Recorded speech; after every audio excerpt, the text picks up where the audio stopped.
Afloat with Henry Morgan. Afloat with Henry Morgan, written for radio by Warren Barry and a George Edwards production.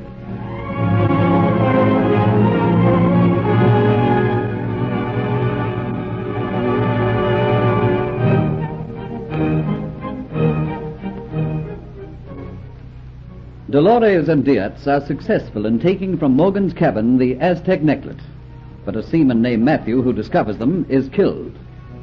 Kitty, with their aid, has Jeffrey Hunter taken by the authorities, and when it is done, she is overcome by remorse and a strange fear of the threats made by Dolores. Wearing the Aztec necklet, she returns to the Dolphin Tavern, and those who are there are amazed that she should be wearing the jewelry so highly prized by Henry Morgan. Diaz tells Dolores, before she returns home, that he will kidnap Kitty before dawn.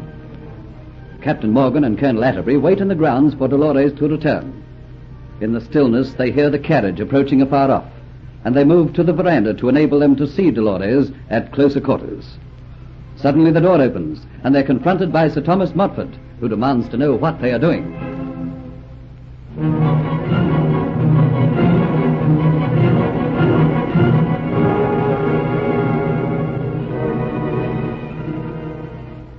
What is the meaning of this? Sir Thomas, there is no time for explanations now. Just believe us or you'll spoil everything. What are you doing, snooping around the veranda at this time of the morning? Thomas, you're my friend. This is serious, very serious. There is no time for explanations now. If that carriage comes into sight and we are discovered here talking to you, all will be lost. That is why I'm down here. Antoinette has not returned home. I've been awake all night worrying. I heard the carriage coming, so I came downstairs to let her in. What we have to tell you concerns the woman in that carriage. Sir Thomas, the carriage is almost here, and if we're discovered talking to you... But Colonel Atterbury, if he won't listen to reason, we must force him to. That woman must not see us here. Thomas, we mean business. Take us inside the house and we'll explain everything. All right. But by heavens, you have some explaining to do. Now close the door. That's right. We're only just in time. Let's go into this room over here, quickly. Well, There's no time for explanations yet, Thomas. Now, don't close the door. Just leave it a little open.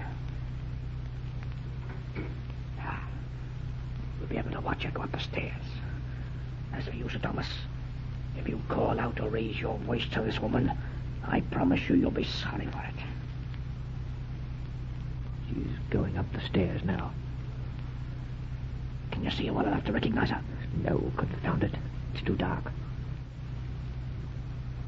She's turned the bend in the staircase. Now, will you please give me an explanation? For heaven's sake, keep your voice down. If you don't tell me the meaning of this tomfoolery, I'll call the slaves and have you dealt with. Your conduct is outrageous. You left my home hours ago, and I come downstairs and see you snooping around my home. You're terrified of seeing Antoinette. What's the meaning of it all? It isn't easy to tell you, but, well, earlier tonight, while you were out getting some port, Captain Morgan and I were talking, and we discussed the woman who has just gone upstairs. Why do you keep saying the woman when you mean Antoinette? I've had enough of this buffoonery. Will you keep your voice down? Sir Thomas, Captain Morgan was telling me about this woman's visit to you, and I expressed to him just how much I was looking forward to seeing Antoinette again. Well, this explains nothing. Have patience, man. In some way, the conversation turned to Antoinette's colouring. Captain Morgan swore she has brown eyes, but the Antoinette de Lacy I brought from France to your home in England, and then from your home to a vessel sailing for here, had black hair and blue eyes. I'm not making a mistake. I saw too much of her to be mistaken. But that isn't possible. And some other things that I've told Colonel Atterbury. It would seem that the woman upstairs is not Antoinette de Lacy, but an imposter. I believe the real Antoinette was taken captive by the Spanish when they took the Elizabeth Ann, and this woman has been substituted in her place.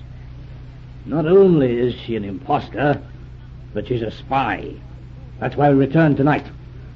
Colonel Atterbury wished to see this woman at closer quarters. He could tell in an instant whether she was genuine or an imposter. We weren't going to worry you until we were sure of our suspicions. The girl upstairs knows all about my family and my home. I'm about to engage on a perilous expedition, Sir Thomas. I have no wish for a spy to return to the coast of South America and inform them of my plans. So, if for no other reason, you must go upstairs and bring that girl down to us. And I tell you I'll not have her humiliated. I demand that you tell me more, and then I'll judge whether your suspicions are correct. All right, Sir Thomas. I'll tell you everything. But what of the woman who has caused this violent argument in that room downstairs? Believing that all were quiet in the bed, Dolores softly slips into her room, and once safely there, she lets the weariness which she has held at bay envelop her. The strain of the night is over. The tension is gone. Complete success is almost within her grasp. Vaguely and grey, the objects in the room take distorted shapes in that light which isn't light, that precedes the dawn. Just to rest and lie on the bed. Oh, I cannot wait to even take off my clothes. Without even removing her black cloak, Dolores sinks into the welcome embraces of her bed, lets it sensuously enfold her. Luxuriously she stretches out and lies quite still. Pictures flash across her mind. The seaman surprising her in Morgan's cabin. The cold, dispassionate way she viewed his death. That look of incredulous dismay on Geoffrey Hunter's face when he realized Kitty had betrayed him. The Aztec necklet gleaming wickedly on Kitty's neck. And suddenly a cold sweat breaks out on her hands and forehead. Fear and apprehension spring from the pit of her stomach. What if the act angles the kidnapping of Kitty? What if someone else takes the necklet before he does? Struggling to kill the fear that is born at that dead hour between night and day, Dolores tries to think of other things. Looks out through the open window, up into the sky. The stars are turning a watery pale. There's a grey-yellow tinge in the heavens. Dawn is putting her magic on the world. The objects in the room are taking their proper shape. Idly she tries to make her mind a blank. And as her fear quietens, there dimly seeps through her mind that there is a sound foreign to these surroundings. Instantly alert, she listens. The sounds establish themselves. Voices. Low, urgent murmurs. What does it mean, and coming whence? Who can be up and talking at this time? And with whom? Swiftly and silently she goes from the bed to the open window and listens. The voices are clear, but still indistinct. They're coming from the room below. With the instinct of a hunted animal, she goes to the door, opens it, and listens. There is no one about, just the low murmur from downstairs. Silently as an animal of the jungle, she goes to the head of the curved staircase and down. Nearer come the voices. They are in that room over there. The one with the door a little open. Suddenly, a voice becomes distinct. But how can we be sure? It is Sir Thomas Montfort's. And she pauses to see who replies. There's only one thing you can do to prove whether or not that girl whom you call Antoinette is an imposter, and that is to go upstairs yourself and bring her down here to us. Then I can identify her. Imposter. Identify her.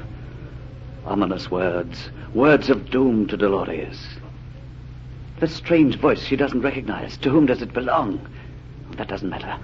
She only knows it possibly belongs to someone who was well acquainted with the real Antoinette de Lacy. Flight before discovery. But to where? It doesn't matter.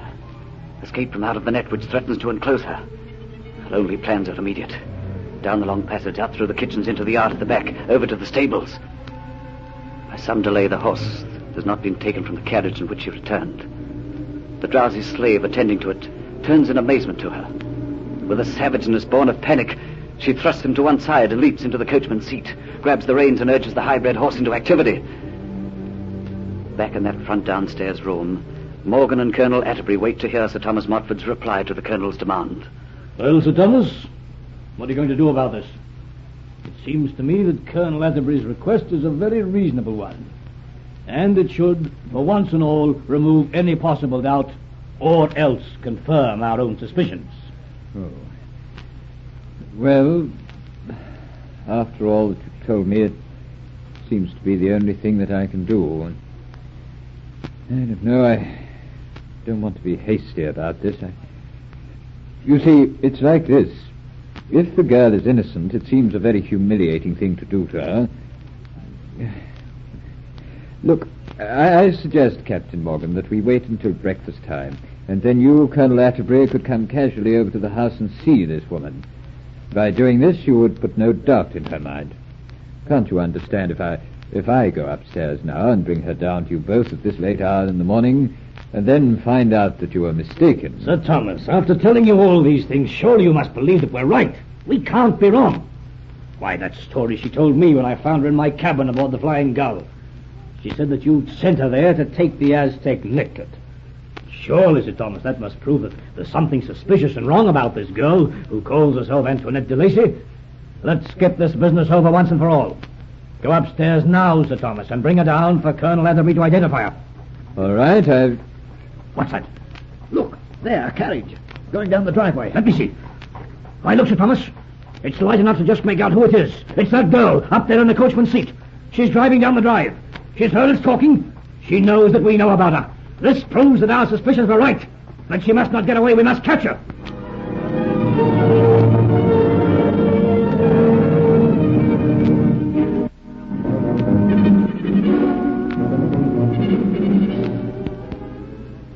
Dolores has a start on the three men. But even if she does escape from them, what is she going to do? A hunted fugitive on an enemy's island. Listen to the next episode of Afloat with Henry Morgan.